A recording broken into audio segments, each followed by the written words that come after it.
컴퓨터 회사가 하나 있습니다. 아마 여러분께서 들으시면 다 아실 겁니다. 델이라고 하는 회사입니다. 델. 근데 이 회사의 판매 방식을 보면요, 급성장할 수밖에 없었다는 그런 생각을 하도록 만듭니다. 델이라는 회사가 이 컴퓨터를 조립해서 파는데, 여러분 이전에 다른 회사들은 이미 회사에서 컴퓨터의 사양들을 다 자기들이 결정하고 그리고 시장에 내놨습니다. 그러다 보니까 소비자들이 자기들에게 맞는 그 사양과 기능을 갖춘 컴퓨터를 직접 돌아다니면서 찾아야 했습니다. 그런데 델이라고 하는 회사는 소비자가 직접 자신의 취향과 자기의 필요에 맞게 고객들이 직접 이 온라인을 통해서 컴퓨터의 사양을 선택하도록 그렇게 바꿨습니다. 그렇게 소비자들이 컴퓨터를 사게 하는 마케팅 방식으로 소비자들의 마음을 사로잡은 겁니다.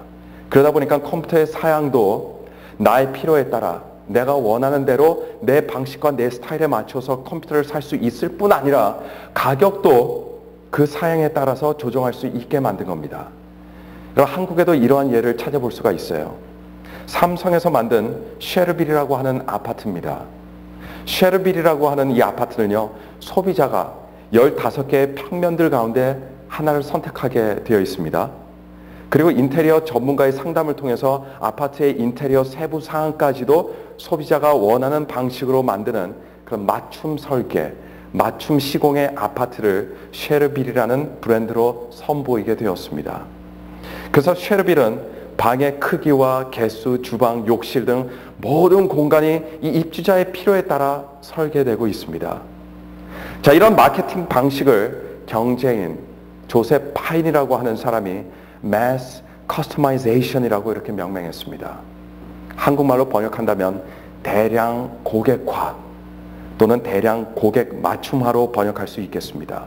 Mass Customization은 생산자들의 필요와 요구에 부응하여 상품을 그대로 제조하고 생산하는 마케팅 방식을 이끌어서 말하고 있는 거예요. 요즘 현대 시대에 개인주의가 만연해 있고 각 개인의 개성이 중시되고 개인의 필요에 다양성이 부각되는 사회에서 이 커스터마이제이션, 고객화라는 개념은요, 굉장히 중요한 것으로 드러나게 되었습니다. 왜 중요할까요? 21세기 현대 사회에서는 각 개인이 왕이 되는 시대입니다. 그리고 각 개인의 편리가 가장 중요한 것으로 부각된 시대가 되었기 때문입니다. 이 풍조는요, 경제뿐 아니라 사회와 문화 전반적으로 큰 영향을 끼치고 있습니다. 교회에서도 이런 풍토가 잘 드러나고 있습니다. 제가 클리블랜드로 오기 전에 여기보다 더 큰 대도시에 있을 때 제가 다니던 교회에 새로 오신 분들에게, 새로 오신 분들은 그러니까 새롭게 예수 그리스도를 믿는 분들이 아니라 다른 교회에서 오시는 그런 수평 이동하시는 분들이었습니다. 이분들에게 제가 어떻게 저희 교회를 선택하셨는지, 어떻게 교회를 옮기시게 됐는지 제가 여쭤본 일이 있었습니다. 그랬더니 그 중에 한 분이 이렇게 대답을 하셨습니다. 전에 다니던 교회 주차장이 너무 좁아서 교회를 옮기기로 결정했습니다. 여러분, 이 말은요, 교회 내실도 내실이지만 교회를 바꾸고 교회를 새로 결정하는 데 있어서 이 중요한 요소에 사람들의 편리라는 요소가 강하게 적용되고 있음을 보여주는 그런 단적인 예라고 할 수 있겠습니다. 그래서 현대 교회들은 교회 시설에도 점점 더 많은 신경을 쓰게 되었어요. 1970년대 그리고 80년대 초만 하더라도 한국에 부흥하는 많은 교회들이, 또 제가 다니던 교회도 마찬가지였는데요, 이 개인의 편리라는 요소가 그렇게 오늘날처럼 중시되지 않았던 때였습니다.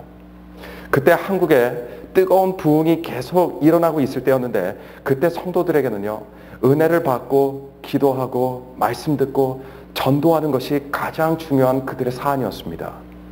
지금도 기억하지만 기도회를 가도요, 예배당에 자리가 없으면 이 통로마다 그 딱딱한 바닥에 체면 버리고 돗자리를 깔고 조그만 갓난 아기를 재우면서 하나님께 간절히 매달리면서 기도하는 그런 장면들을 수도 없이 많이 볼 수가 있었습니다. 그런데도 불구하고 그런 성도들은 그때에 불평 한마디 하지 않았습니다. 왜 이 사람들이 많고 예배당이 이렇게 좁냐고 원망하면서 다른 교회로 떠나지도 않았습니다. 근데 지금은 더 이상 그런 모습을 볼 수가 없습니다. 그때 당시에 영적인 열정과 갈급함 대신 오늘날 우리 주변에서 볼 수 있는 것은 각 개인들이 교회에서 개인의 편리와 안락을 추구하는 모습을 우리는 이제 보게 되었습니다. 힘든 것, 귀찮은 것, 이런 것들은 가능하면 피하고 내가 아무 손해 없이 고상하게 신앙생활을 추구하게 된 것이 오늘날 이 부유한 이 사회에 살아가는 많은 사람들의 특징이 되어버리고 말았습니다. 저는 교회가 편리시설을 무시해도 된다는 이야기를 드린 것이 절대로 아닙니다. 교회는 성도들이 부담 없이 와서 예배드리고 신앙생활 하도록 그렇게 늘 노력해야 됩니다.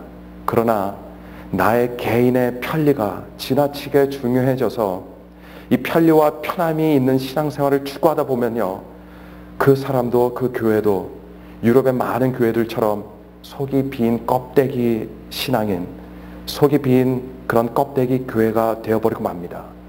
그렇게 되다 보면 우리 영적으로 죽게 되어 있습니다. 하나님의 역사하시는 능력이 사라지는 그런 교회가 되어버리고 맙니다. 부모가 자녀들을 양육하는 데 있어서 편리와 편함이라는 것은 설 자리가 별로 없습니다. 부모가 자녀를 사랑으로 양육하기 위해서는 어쩔 수 없이 많은 열정과 어쩔 수 없이 많은 희생을 쏟아 부어야 됩니다. 또 어쩔 수 없이 많은 시간과 공을 들여야만 됩니다. 그 가운데서 피보다 진한 부모와 자식 간의 관계가 형성되게 되어 있습니다. 부모가 자녀들을 늘 남들에게 맡기고 귀찮으면 TV를 틀어준다든가 오락하게 놔두고 그렇게 편하게 자녀들을 키우게 되면요, 반드시 문제가 발생하게 되어 있습니다. 설령 심각한 문제가 겉으로 드러나지 않는다 해도 부모와 자식 간의 관계에서 끈끈한 신뢰와 두터운 사랑을 쌓는 일에는 분명히 실패하고 말 것입니다. 사랑은 참 달콤합니다. 사랑은 참 황홀합니다. 사랑이라는 것은 나를 정말 기쁘게 만들어줍니다. 그러나 사랑은 결코 편한 것이 아닙니다. 사랑이 편해지는 그 순간, 우리의 믿음이 편해지는 그 순간은 이미 사랑이 아닙니다. 그 순간은 이미 믿음이 아닙니다. 신앙생활 마찬가지입니다. 신앙생활이 편하면요, 참 좋겠지만 그렇지 않습니다.